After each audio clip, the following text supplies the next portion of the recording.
దేవుడు మీకు తోడైయుండునుగాక, మీ ఆత్మకు తోడైయుండునుగాక. In the name of the Father and of the Son and of the Holy Spirit, amen. దేవుని యందు ప్రియమైన వారలారా, యేసుక్రీస్తు ప్రభుల వారి యొక్క శ్రేష్టమైన నామంలో మీకు శుభములు కలుగునుగాక.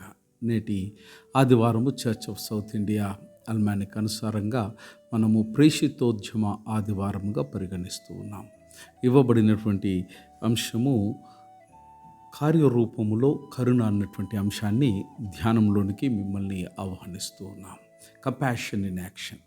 ఇటు ధ్యానమాలిక కొరకు మనకి ఇవ్వబడినటువంటి లేఖన భాగాలు, పరిశుద్ధ గ్రంథం యొక్క పఠనములు యెషయా గ్రంథము 58వ అధ్యాయం 6-10 వచనాలు, సంకీర్తన 82వ సంకీర్తన, యోహాను గారు రాసినటువంటి మొదటి పత్రిక 3వ అధ్యాయం 16-18 వచనాలు, అలాగే మత్తయి సువార్త 9వ అధ్యాయం 35-38 వచనాలు.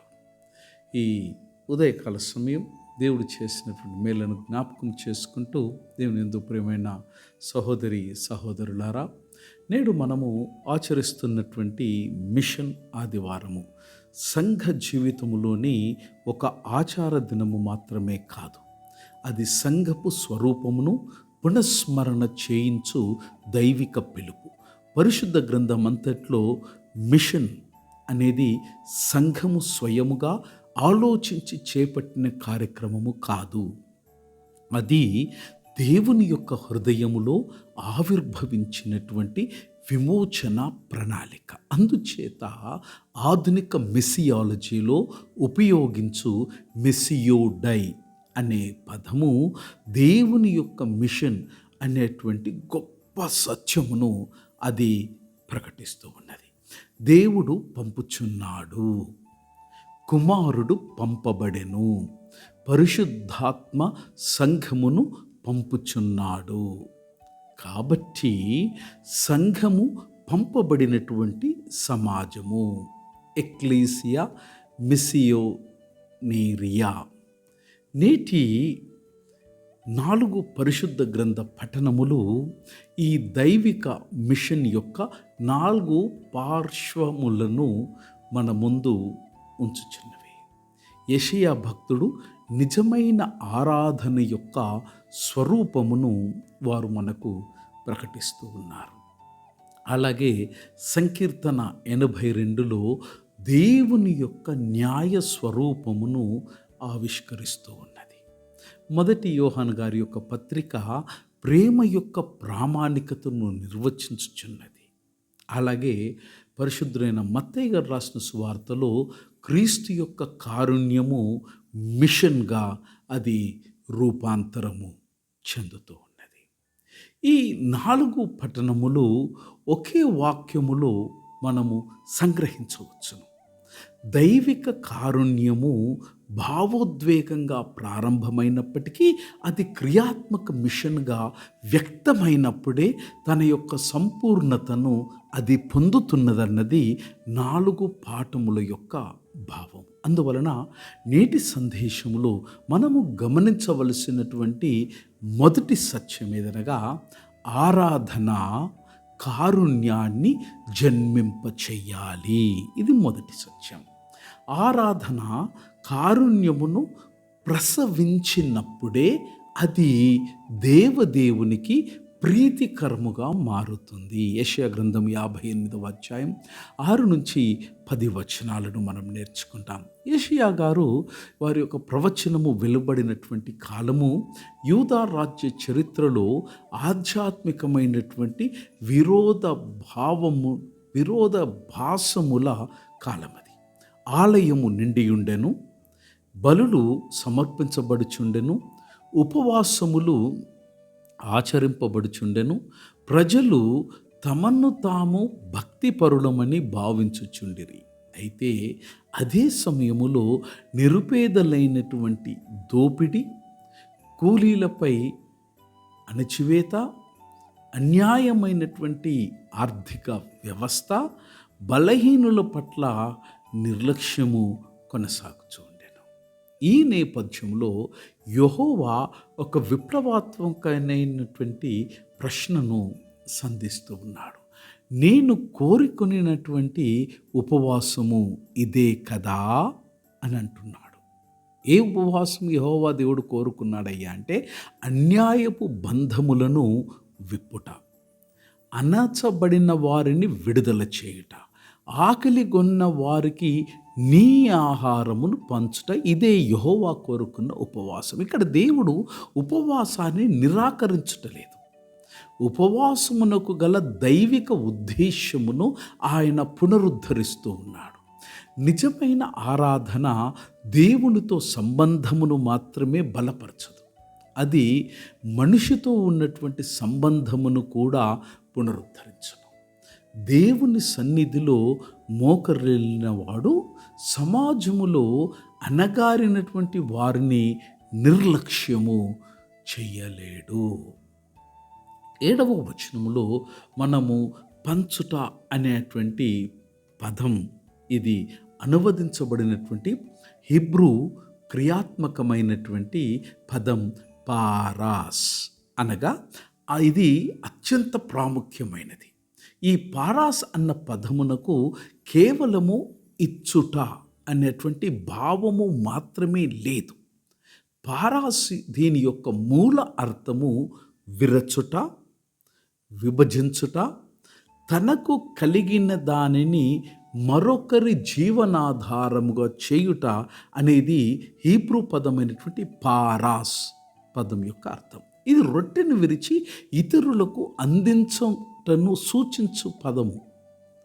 ఈ పదములో దాగి ఉన్నటువంటి దైవిక సత్యం ఏదనగా దేవుడు మన మిగులు సంపదను కోరుకోవడం లేదు, మన హృదయాన్ని ఆయన కోరుతున్నాడు.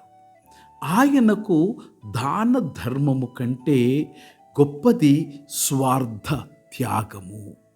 ఆకలిగొన్న వారికి రొట్టెను పంచుటకు ముందు స్వార్థమును విరచి పెట్టవలెను.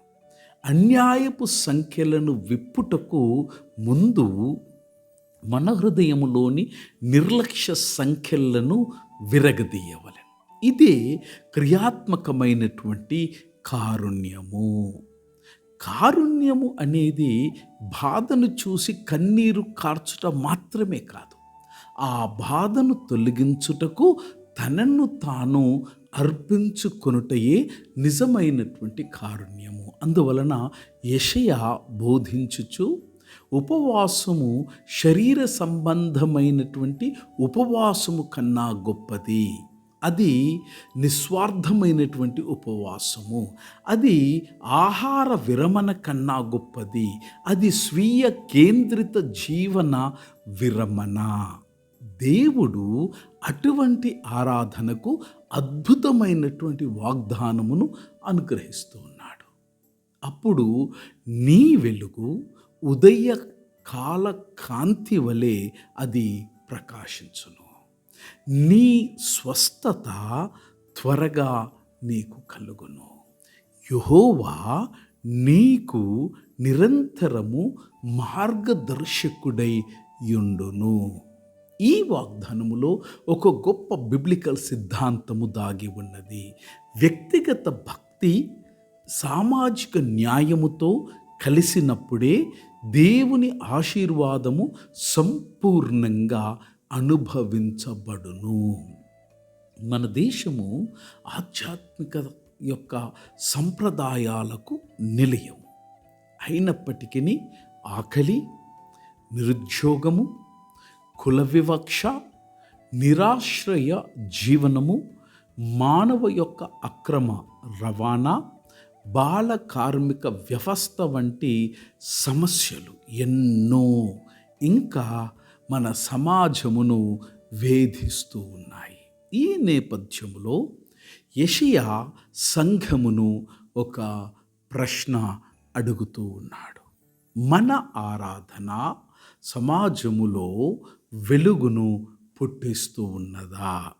మన ఉపవాసము ఆకలిగొన్న వారి పాత్రను నింపుచున్నదా? మన ప్రార్థన అన్యాయమునకు వ్యతిరేకమైనటువంటి ప్రవచన స్వరముగా మారుచున్నదా? మిషన్ ఆదివారము మనకు మొట్టమొదటి సత్యము ఇదే.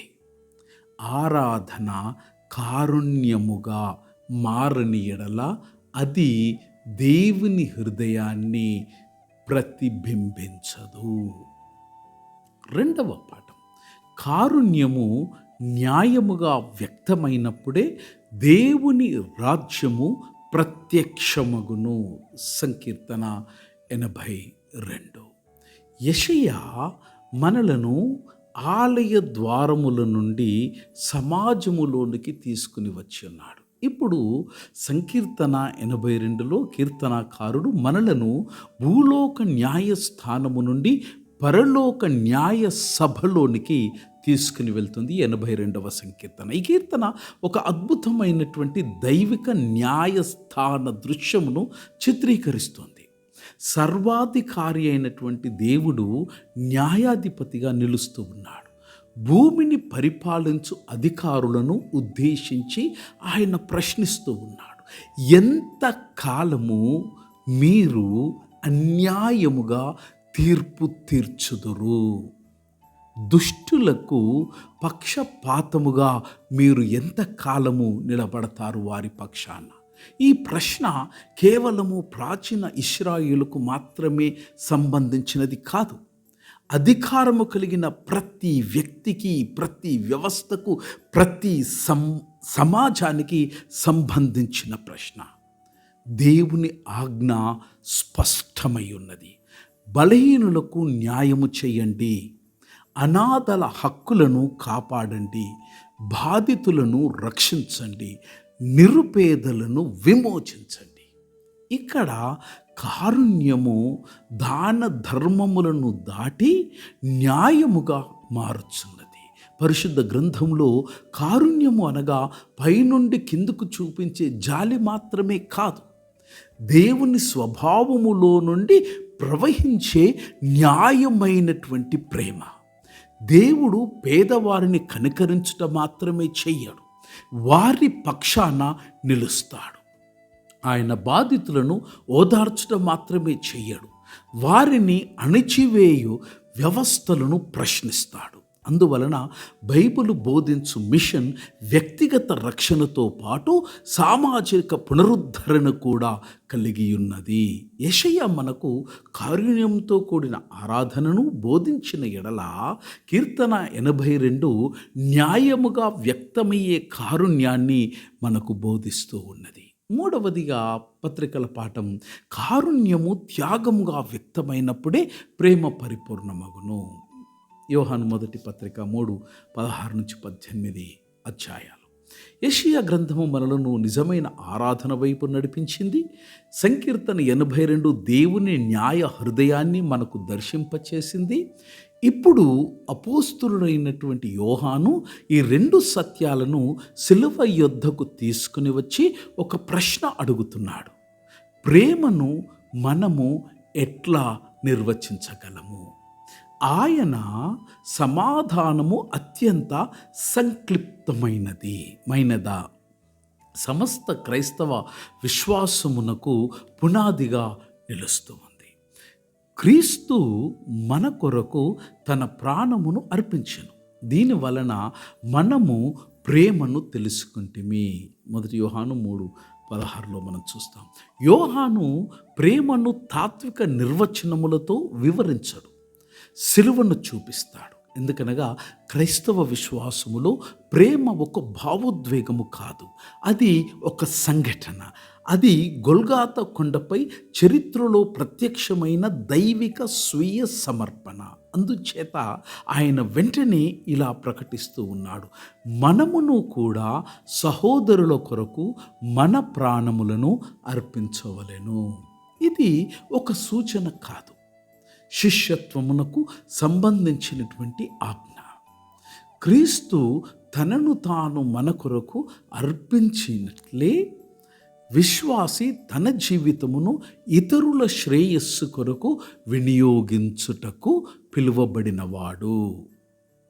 ఇక్కడ గ్రీకు భావ పరిశీలనలో మనము 17వ వచనములో యోహాను ఒక గంభీరమైనటువంటి ప్రశ్నను సంధిస్తూ ఉన్నాడు.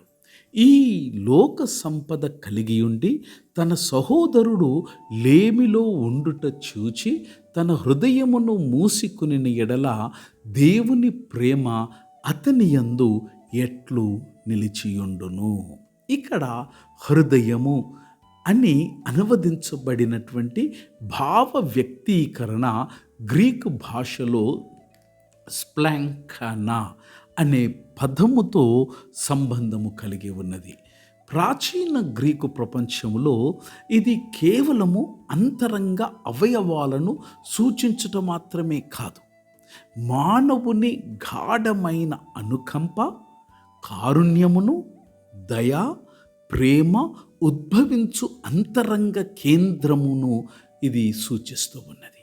యోహాను గారి యొక్క ప్రశ్న యొక్క గంభీరత ఇదే.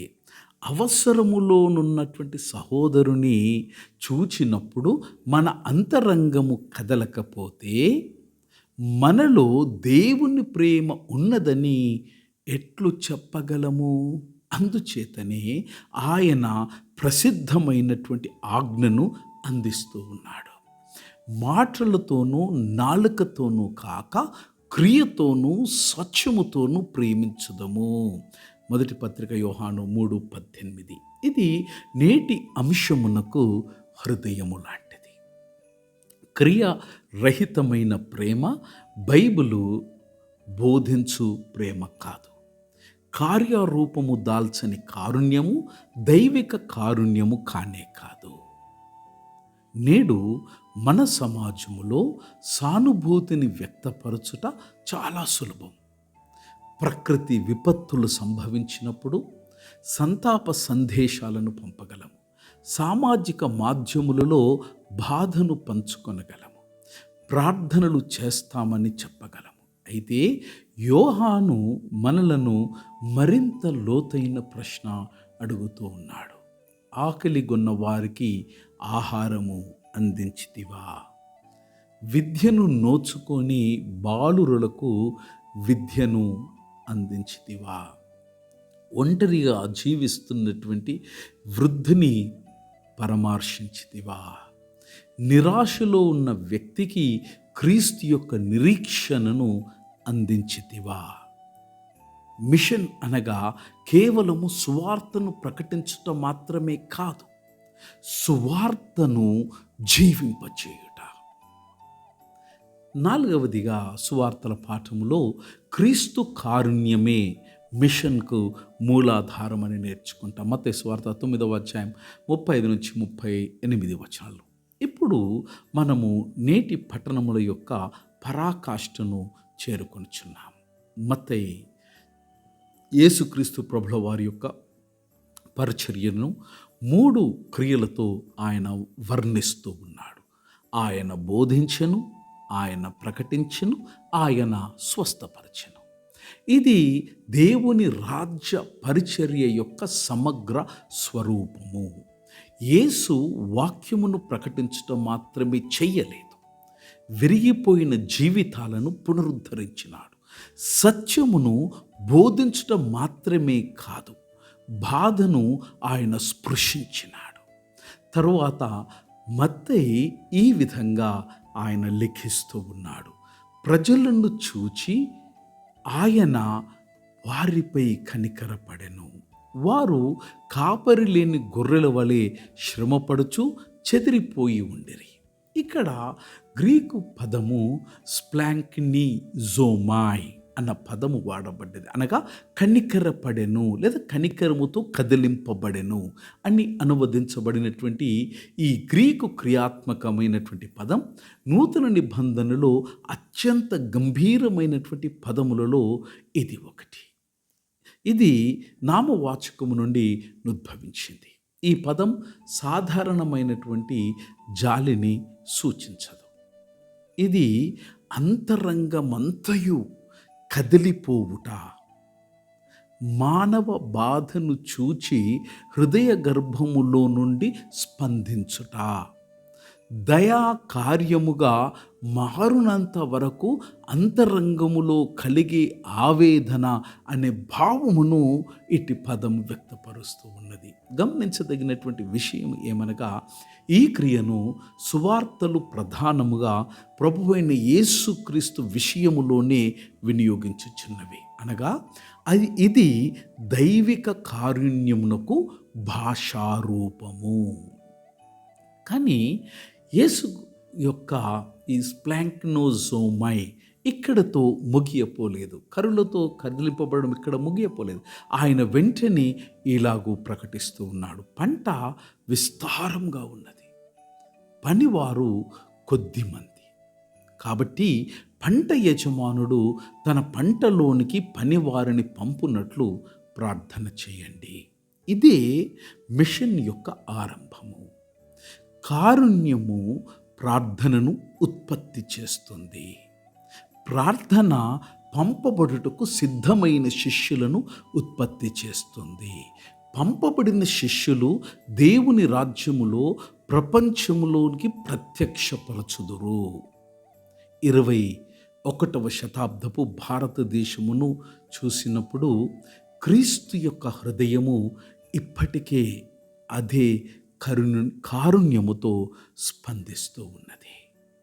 నగర మురికి వాడలలో నివసిస్తున్నటువంటి కుటుంబాలు, గిరిజన ప్రాంతాలలో ప్రాథమిక ఆరోగ్య సేవలకు దూరముగా జీవిస్తున్నటువంటి ప్రజలు, విద్యను కోల్పోయినటువంటి పసిబాలురు, వ్యసన బానిసత్వంలో చిక్కుకున్నటువంటి యువత, సువార్తను ఎన్నడూనూ తమ మాతృభాషలో విననటువంటి లక్షలాది ప్రజలు, ఈ సమస్తమును చూచి క్రీస్తు నేడు కూడా అదే మాట పలుకుతూ ఉన్నాడు. పంట విస్తారంగా ఉన్నది.